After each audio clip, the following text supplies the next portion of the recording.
Dr. Martin Carcasson is a professor of communication studies at Colorado State University and the founding director of the Center for Public Deliberation, CPD, a university community partnership that helps local governments, school districts, and civic organizations improve how they talk about complex public issues.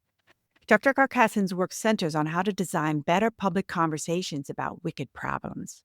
He has collaborated extensively with the Kettering Foundation, the National Civic League, and the International City-County Management Association, ICMA, where he's trained city managers and superintendents to act as deliberative systems leaders.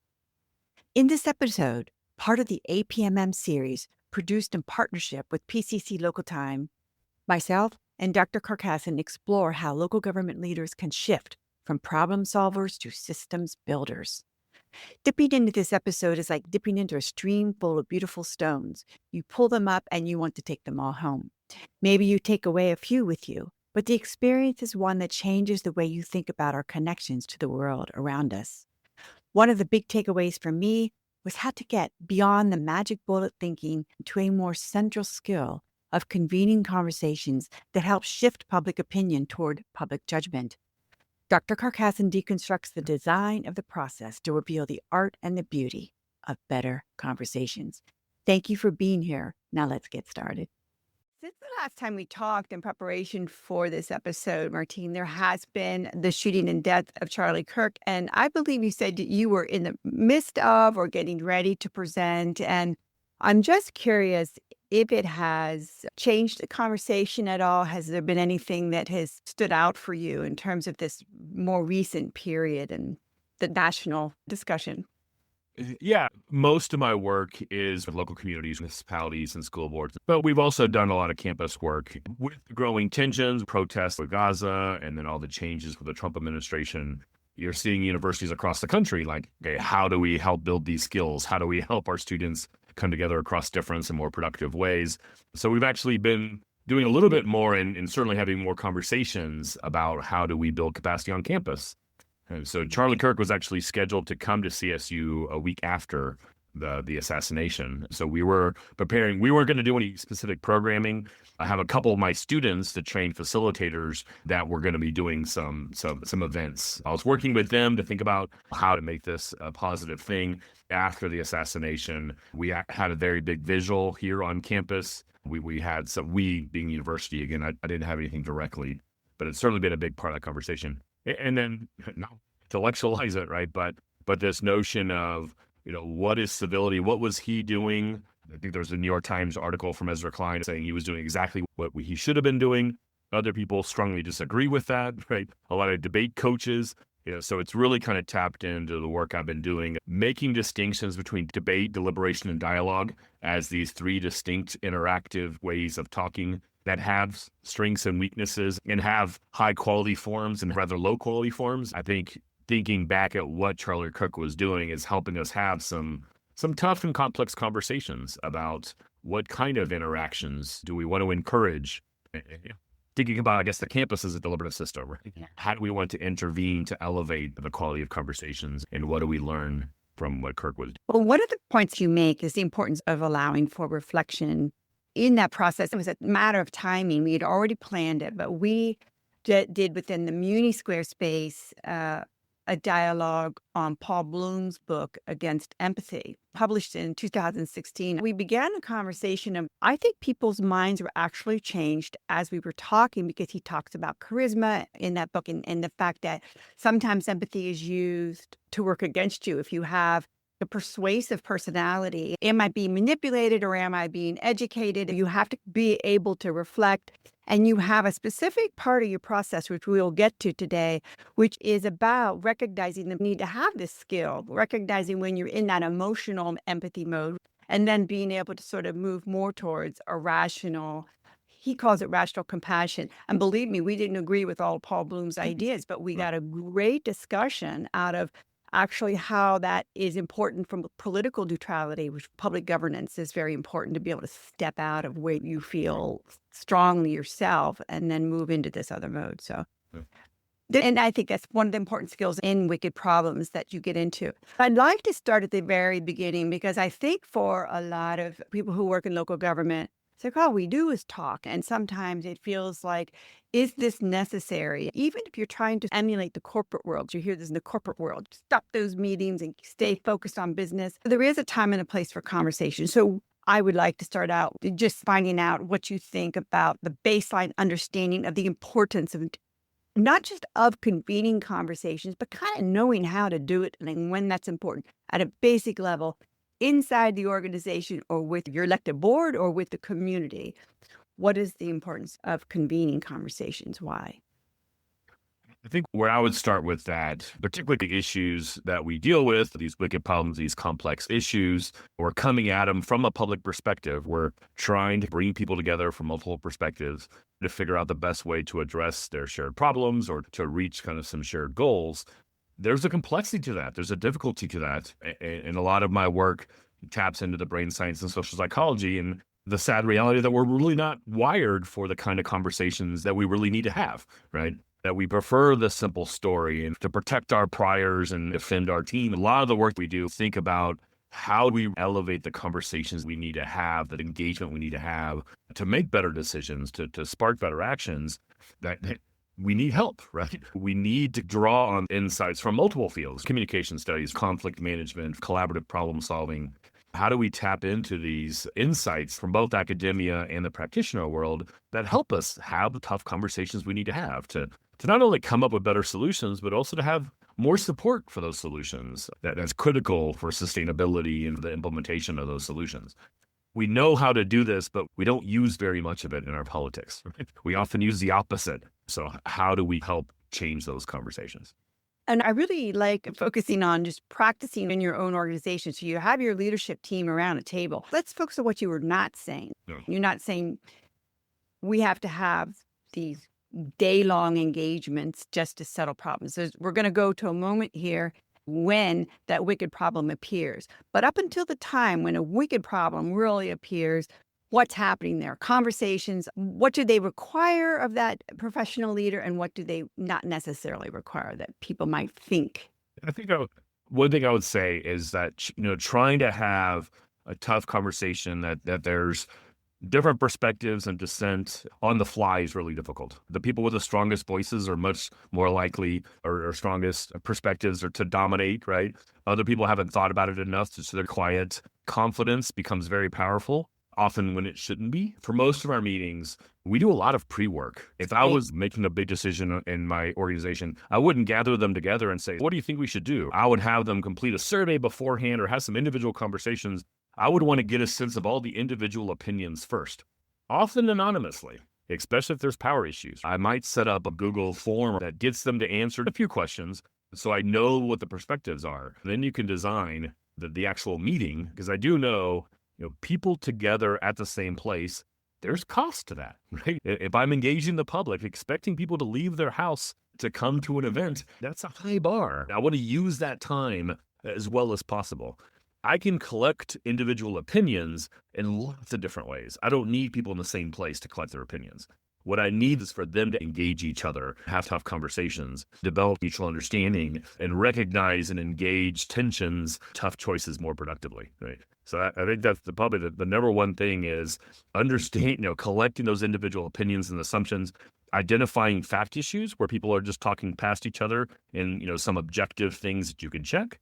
But also a lot for me is to really understand the underlying values and interests, how people are framing things. So then when you have them together, you can maximize the quality of that time to move the ball forward on an issue.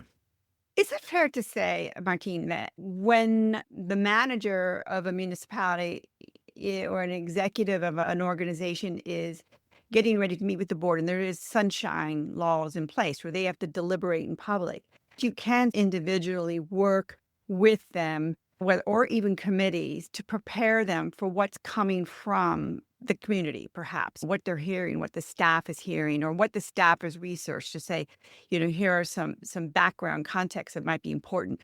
So before that public deliberation takes place, there is that behind the scenes preparation for what will become that public deliberation. Yeah. Before deliberation, I talk a lot about a big part of my job I would frame as making sense of the noise, right?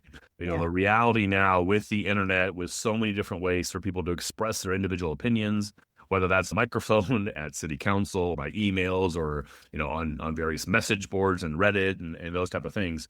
So we have all these ways for people to express their individual opinion. We have very few ways for people to actually engage productively. So for us to engage productively, I spend a lot of time. The city will send me all the emails they got on an issue, and I'll go to the different online message boards and so forth. I'll spend some individual time with key stakeholders and key voices to understand them. Often when we have an RSVP for one of our events, we'll ask some open-ended questions there, right? Before I walk in the room for deliberation, I need that bigger sense of what's going to be said, what's important to people. And in particular, what are these key things that are making it hard for us to have this conversation that I can prepare for? Or some of these might be factual differences that we can try to research and resolve. A lot of them will be value differences. A lot of them will be misconceptions, right? A lot of them will be personal conflicts that people have characters of each other. All those things then inform what's the process that we're designing to overcome those barriers and have the better conversation. I really like that. And I don't think you're saying that everything's a wicked problem because it's not solved right away, because there are some very natural progressions for things to get resolved. But I think the way you frame wicked problems is very important for us to think about. How do we know and how can we discern when a wicked problem is unfolding or coming to light? Can you help us frame it for us? The literature on wicked problems has been around for about 50 years, right? I always love the initial story of that there were civil engineers that went to work for cities, and they found out pretty quickly that the kind of problems they were trained to solve in the classroom were very different than the kind of problems they were asked to solve in the community because they saw them as wicked. And from that their perspective was that they inherently involved multiple underlying values that didn't fit together very well, that there was no technical solution to them.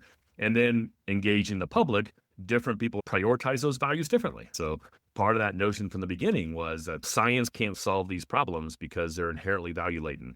I look at wicked problems a little bit differently than most of the literature. Most of the literature and Heitman's work on type 1, 2, and 3 problems in adaptive leadership that a lot of people are familiar with, I think is similar.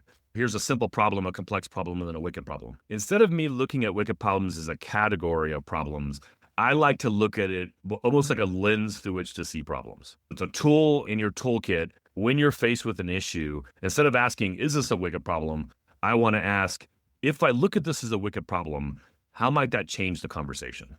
How might that open up space for a different way of thinking about this, and particularly a different way of engaging across difference about this that might help us move the needle on this issue more effectively? So it's not that all problems are wicked, or even that it's useful to think about all problems from a wicked problems lens. I see it as a very underutilized lens that seems pretty powerful and effective, that's helpful for a lot of issues. The reality, though, is looking at it as a wicked problem increases the complexity, increases the time. So we can't have a deep conversation about every issue. So we're having to pick what are the issues that we really want to spend some time and lean into the complexity, knowing that there's significant long-term benefits to that, right? The facilitator mantra, you have to go slow to go fast, right? Yeah. So you invest in a really high quality conversation. You're not only going to get a better decision, but that decision is going to last longer because there's more understanding and support for it. Yeah.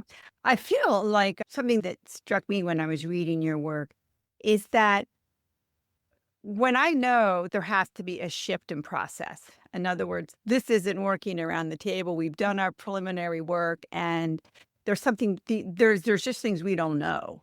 There are questions that we can't answer. There's going to have to be a shift in process to move on this.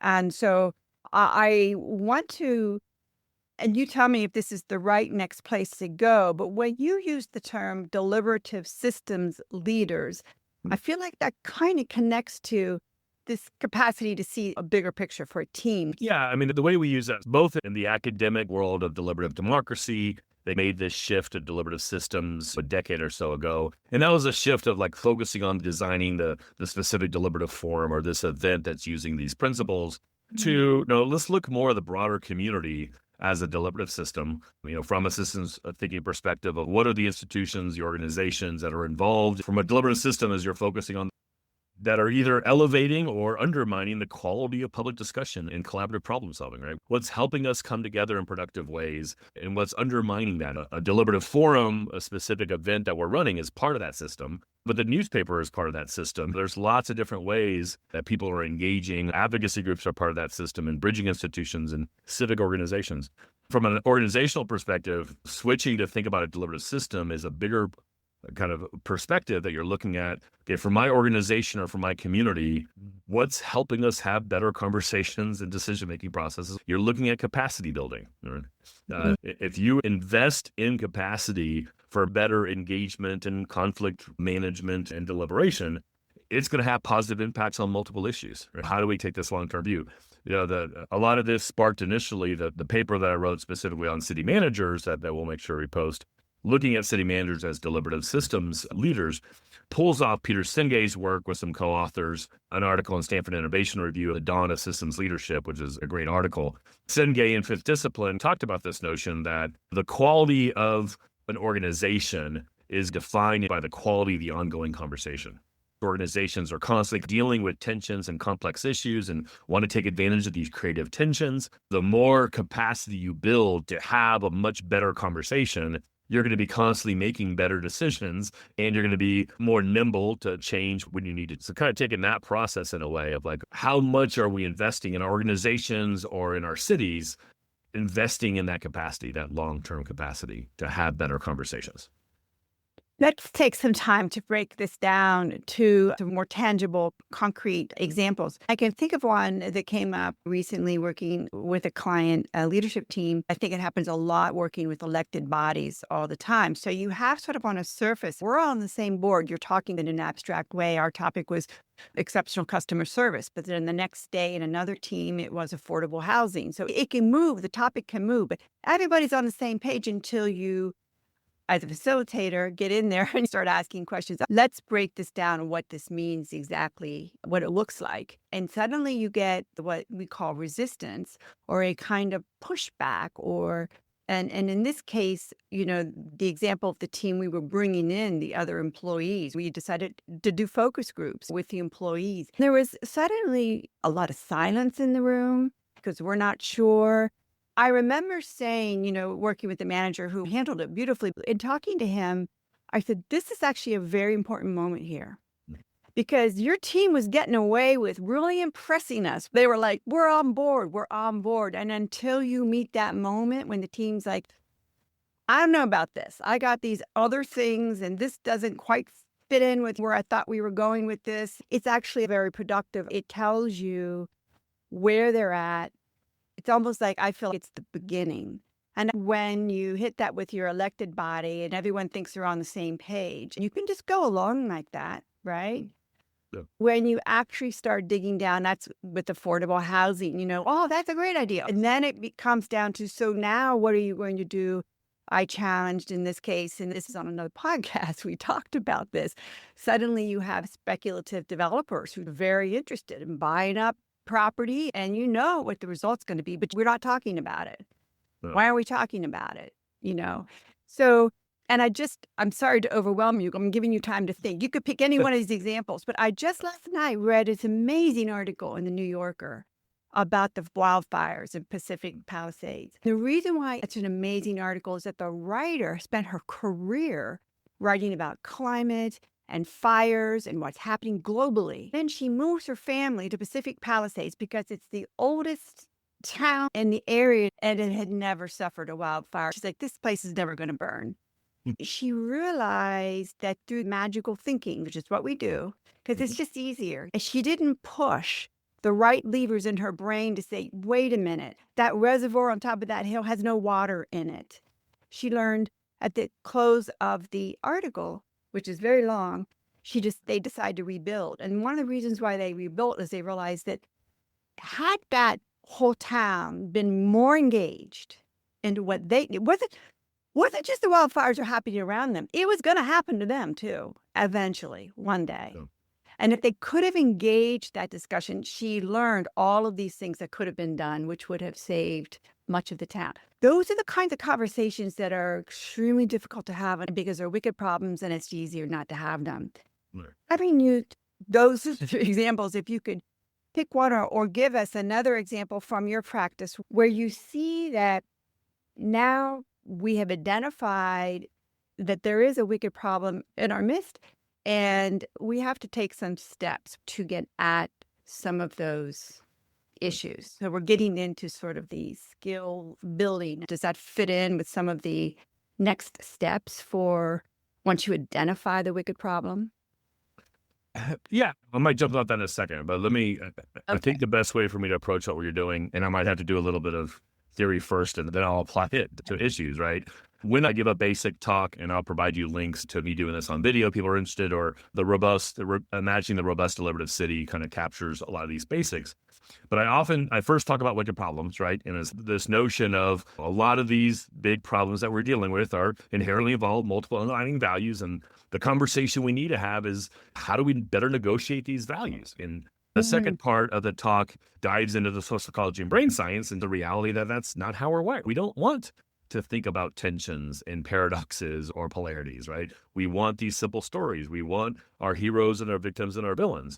The typical conversation we'll have about a complex issue, whether that's in the boardroom in city council, the dominant voices, the ones that walk up to that microphone, the ones that are going to speak the most, have a simple story, right? And they're so sure they're right. So they're going to be very vocal. Our brains are wired for all the reasons I'm right and all the reasons they're wrong. Unfortunately, our political system, most of our media system and tech platforms kind of reward that kind of thinking, this either or, I call it catty corner thinking, right? Because it's like too much box, all the reasons I'm right and all the reasons they're wrong. And that creates so much conflict and misunderstanding in a way. So what a good process does, all the different kind of bells and whistles for deliberative process is to really dig in and lean into that kind of complexity, right? To think about, as you mentioned, that there's very few magic bullets, right? And there's very few devil figures that are causing all the problems. I mean, the heart of wicked problems is shifting from the assumption that problems are caused by wicked people, bad people that have bad values, right? The problem is that there's some complexity here that we have to figure out. One of the key features of almost all our events is we'll have some sort of discussion guide. As I mentioned earlier, I spent a lot of time before the meeting making sense of the noise and going through things and addressing kind of factual differences, but also bringing out the underlying values and the tensions. And then we're creating a document. We often call it a placemat because it's like a one piece of paper that's waiting for them as they sit down, a document that's purposely designed to spark good conversation rather than just to inform people or to persuade them. Is a critical kind of document that's very rare, right? But we know from this research, I've been using these for 20 years. I know they work. It wasn't until 10 years ago that I did the deep dive into social psychology and brain science that I was like, oh, this is why they work. It really kind of helped explain how that helped our brains work better. It made it easier to not trigger the worst of human nature and actually tap into the best of human nature, activate people as creative problem solvers because how we frame the issue and that we didn't hide those things, right? Because when you don't have that, the conversation is dominated by people that kind of have an agenda, often subconscious agenda, right? They don't realize what they don't know. Looking at something like housing, to have impartial resource that's trained to help us have better conversations, be the one that tries to make sense of that and presents it, is coming from a completely different direction than whoever wants to walk up to that microphone gets to frame the issue. They're going to be very adversarial frames that talk past each other that just don't give us what we need to dig in productively. I would like to distinguish the difference between a consultant, the traditional consultant, and there was a really big shift in my thinking when I became more of a facilitative consultant, which is I'm not going to come in here and deliver the answer because I already know that way that works. It doesn't. Yeah. So, but I like to say to clients that having me work with you to work out this process allows you to do more observing than, because it can feel, maybe you can describe your own experience of this, but I know it can feel coming in there and asking these questions and, people can be silent. It can be unexpected things come at you and so some people may wonder why wouldn't you just have the manager or the executive director lead these conversations? Would you agree? And maybe you could describe your own experience of being in the role that you're in versus the role that the leader might think they should assume. I think it is possible. And I talk a lot about facilitative leadership. I make the argument, at least to my students, that the superpower of 21st century leaders is the ability to bring people together across perspectives to get things done, right? We're changing from a more traditional leadership of charisma and I can fire up my side and I can mobilize people, which is still important in certain situations. With wicked problems in this hyper-polarized world, that kind of leadership often makes a bigger fire. Being both the leader and the facilitator can be really tough. If your organization can assume your position, it's going to be really hard for you to be the facilitator. So I talk to people that if you're wanting to facilitate this conversation, you have to make it very clear that they don't know your opinion yet, right? Because you need to kind of leave it open and so forth. Because that power of someone, I don't want to disagree with the boss kind of thing, right? And I think that's, going back earlier, allowing some anonymous comments kind of beforehand, right? So people can say what they want to say. People can point out the flaw that's people can be missing. They can express those concerns in a way that doesn't have their name to it, right? That doesn't have to deal with the power, can sometimes be important. I mean, ideally, you have an organization that trusts itself. You don't need that. But sometimes anonymity allows someone just to kind of brain dump, right? They're not having to get the words just right? They can just say, here's something that is so helpful to me. And I think that's hard for leaders to do on the fly in a way. So you talk about this deliberative systems leader. They are also a facilitative leader. So they're bringing the organization, hoping to gather, hear the particular perspectives on this particular issue, whatever. Should we build a new community center at school systems? Everyone at every level of government, we're having these questions of should we or should we not, or what is our resolution to this big problem? You're always acting in that facilitative leadership way at some level. Yeah. At the point at which you have organized, now you're ready, you're going to organize an event. Having another facilitated leader step in allows you to play a different role for what could be a more valuable next stage process for the community or for the organization. I think part of being a deliberative systems leader is to recognize one thing my system needs, whether that's an organization or a community, is some strong, trusted facilitators. And I do think that being a leader and a facilitator, you can sometimes do both at the same time, but I think it is better to have a split kind of thing. Or even if we're talking about cities, the city of Fort Collins that we do a lot of work with here, we've been here for 20 years, they often are kind of bringing us in to kind of run an event about, some issue. The fact that the CPD is the one convening and running it allows us to ask a bigger question, right? The question I want to ask is, what should we as a community do about this issue? Whereas when the city convenes it, the question is often, what should the city government do about this issue? I prefer the former. What is we as a community, with city government being one particularly important tool a community has to address issues, but we also want to talk about the role of nonprofits and the role of private businesses and new organizations. Some of the best projects the CP has done has actually created new organizations doing good work in the community. That all ties back to the deliberative system. What are the organizations? One thing I've been working on lately, playing off Robert Putnam's work on bonding and bridging institutions and so forth, and probably the number one insight of 20 years of doing this work is communities need bridging institutions. They need organizations focused on bringing people together in productive ways that are trusted, that are conveners, that are catalysts. How do we find those, support those, and cultivate those?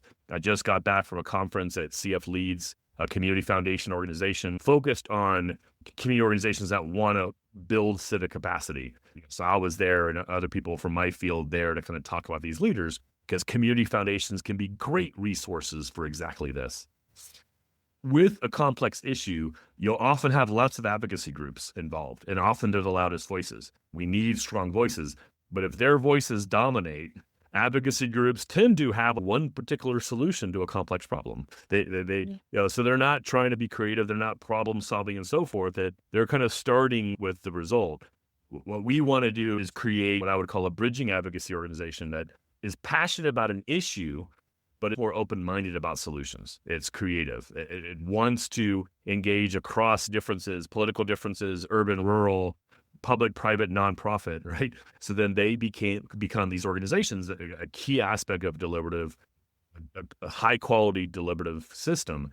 The difference between focus on bringing people together to address a problem versus mobilizing people that already agree with you is a huge one, right? And we have so much of the mobilizing different groups and talking past each other and raising the temperature versus those that actually tap into the best of human nature, which is we're really good creative problem solvers when we're put in a situation to tap into that. You make that point in your writing in several places, and I really appreciate that. There's a couple aspects to it. One is that as professionals, even if we're experts in our area, we have to kind of suspend for a time that we know everything. We have to really be able to move to that place where we're listening. And for others who feel like I don't have anything to offer, it's really, you make the point that coming together is part of the process of building awareness, just allowing people to be present, allowing people to say, well, I didn't think XYZ. Are you telling me this? I think I could think of a million examples, but like infrastructure, there's so much they don't understand about the cost of infrastructure. Now we're going to be having them pay so much more money to pay for infrastructure within the community, having them involved in conversations. It doesn't require them to necessarily know anything as much as the experience of living in the community. It's enough to allow people to come together. As our facilitative leader, we have to be able to suspend this requirement that everybody be an expert in the room. That doesn't really lead us to any new places. Yeah. And that touches something I've been interested in for 25 years, going all the way back to grad school, was this intersection between democracy and expertise. We need that to be a kind of creative tension. We'll get in a lot of trouble if either one of those dominates too much. Deliberation in particular, these processes we're talking about, are specifically designed to weave together the public voice and the expert voice in some important ways. But when I'm making sense of the noise and getting a sense of how people are talking about issues, I'm engaging a lot of public voices, right? I'm looking at the microphone, emails, and message boards. I'm also engaging experts, whether that's city staff or broader experts on that issue, and trying to figure out how do we bring these together. Because when you look at a wicked problem through a wicked problems lens, it inherently has multiple underlying values. It's a systemic view.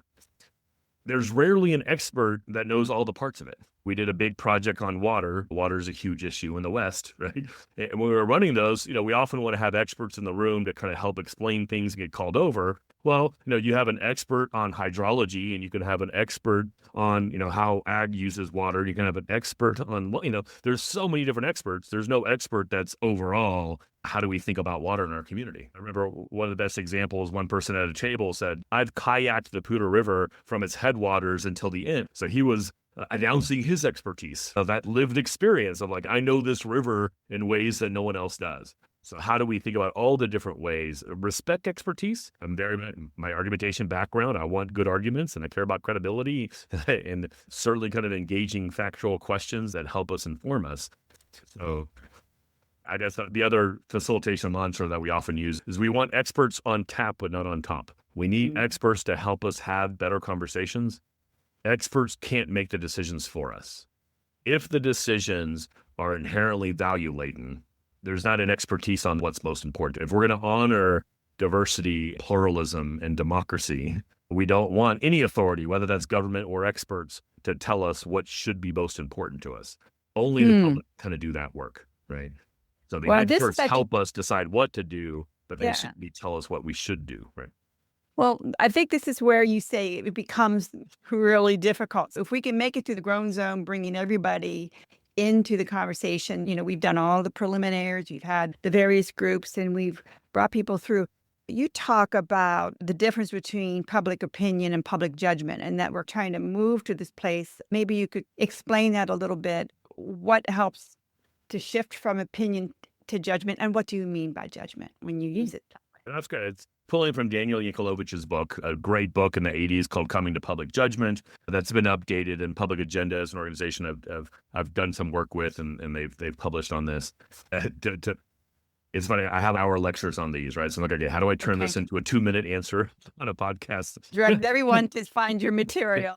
I love talking about this stuff. So Yankeliewicz's background is he was an early pollster, like Gallup polls and CBS polls in the 40s and 50s and so forth. And he just kind of recognized that his product wasn't very good, because for these public opinion polls, they're calling people and giving a multiple-choice question, and people, whether they knew about it or not, right? Lots of problems with polling, often telling the interviewer what you think they want to know. If you ask the same question a little differently, you get completely different answers. If you ask the same person a week later, you realize that we're putting a lot of the focus on these public opinion polls that don't mean much. It's like a surface opinion, a quick initial reaction. So he developed this model of how do we move from public opinion, which is this surface, to public judgment, which is your opinion on an issue when you've really thought it through. When you've considered the consequences, positive and negative, intended, unintended, you've had conversations with other people that think differently, right?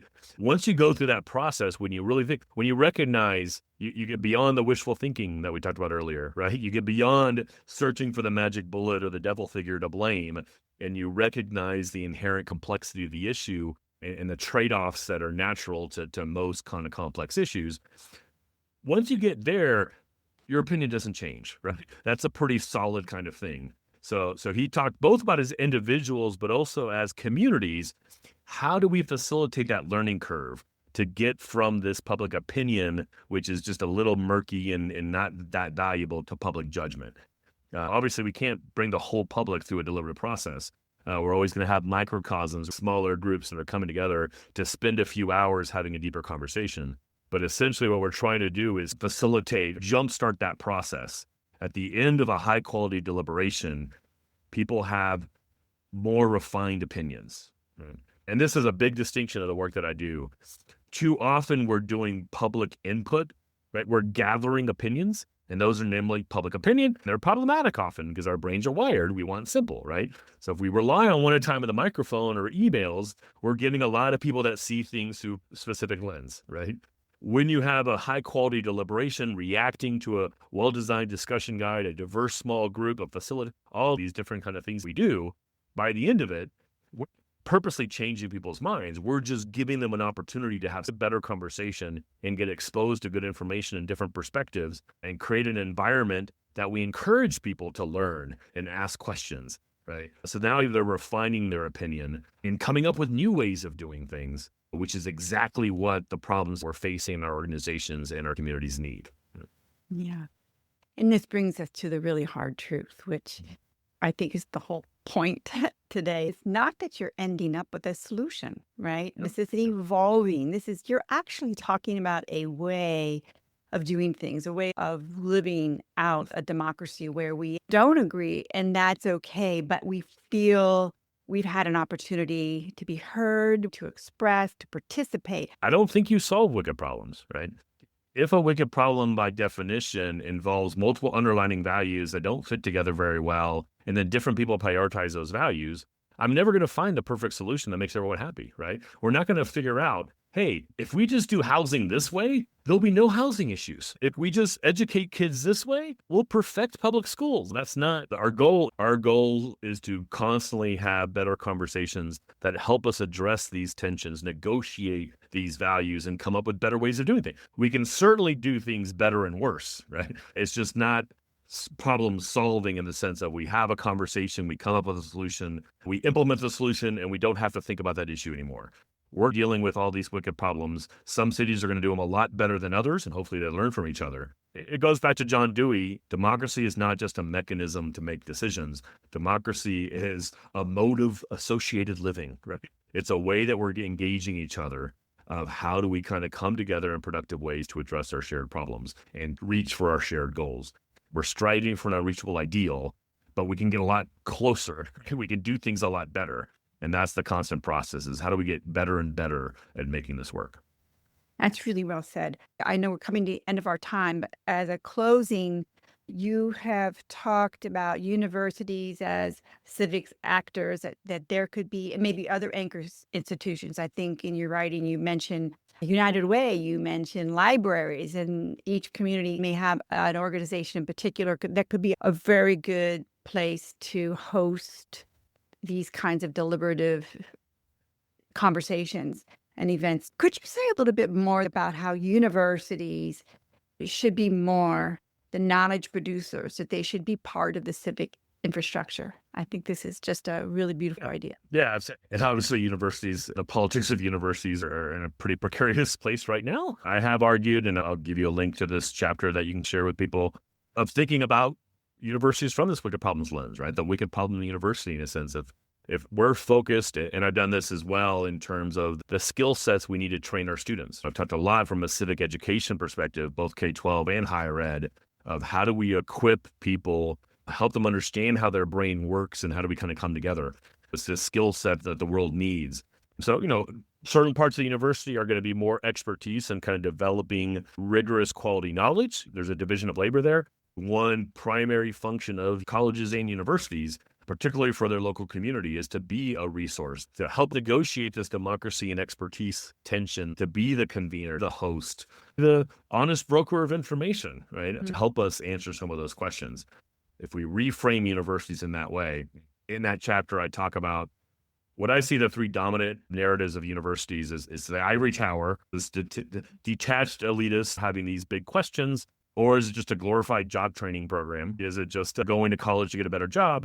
Or the concern now for many people is it social justice university? Has it been captured by progressives telling students what to think versus how to think? They push back on all three of those narratives, but those are the dominant ones. So I'm trying to offer this fourth one of like, what if universities are focusing on cultivating wisdom, on cultivating the skill set, on how do we come together across perspectives to address our shared problems? Does that give us a new narrative and a new kind of North Star to focus on, which would both help our communities, because it's exactly what our communities need to address their issues, while at the same time helping kind of transform and hopefully depoliticize how people are looking at universities right now.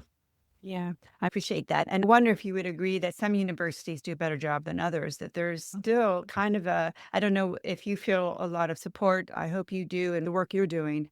It surprises me that there's not more outreach to the community. Professors leave the college, they go home. There's not really a bridge between the college and the town. Yeah. So, and I know it's not in all cases, but would you say that there is some room for improvement? Oh, certainly. I will give credit to Colorado State University, where I am, being a land grant. My prior education was all at Texas A&M, so I've been in land grants for the last 25 years. They have a specific mission to engage and help their community, especially their state. So it allows us, it gives us that broader framing that we can really make the case for engaged research and doing this work. And I do feel very supported. CSU, I think, is one of the better ones. Community colleges also often have that specific commitment, so they do that work. I've seen it even in my 20 years. The reality is, for a lot of professors, the incentives are primarily to publish in top journals in your field, which primarily means you're speaking to other academics. Yeah. That is the incentive model. But I think that's changing at some universities. CSU, I think, is at the forefront of recognizing the importance of engaged scholarship and engaged research and how much time that takes, right? And rewarding that and realizing publishing, I like to publish in National Civic Review because it's a broader audience. Right? That's not academics, so it doesn't count as much, but that's the audience I want to engage. And I've certainly felt supported in doing that. The more we can have professors do that, you need to focus on your discipline if that's one audience, but the broader community needs this help, especially for communication majors or for professors, for political science. We've got some crises here. We need to go beyond the classroom or the academic journal and get out there and apply this stuff. I think we're seeing that more and more.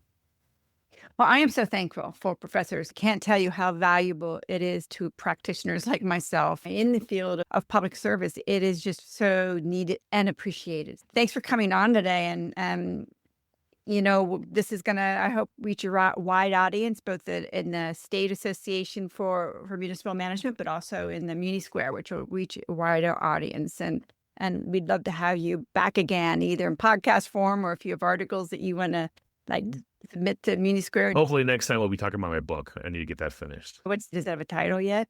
Probably something like Wicked Problems, Wise Communities. And imagining the robust deliberative city, it would be kind of like a shorter version of it. Wanting it to be a book for city leaders. You're talking about deliberative systems. I work with libraries. I work a lot with newsrooms. Been doing a big project the last 4 years of reimagining the local newsroom as a deliberative resource. I've mentioned I got back from community foundations. We actually work with museums. The Discovery Museum in Fort Collins is really now seeing itself as a bridging institution, as a place for people to come together. So it's kind of for all those type of leaders, like how in a local community do we build capacity for this work and all the different components, certainly city government and school districts and county government, a part of that as well. How do we all work together to build the structure we need for this kind of talk and engagement? Sounds like very exciting work. That was a great wrap up. Thank you again, Martine, and we'll be in touch soon. Thank you, Nancy. Thank you. Bye-bye.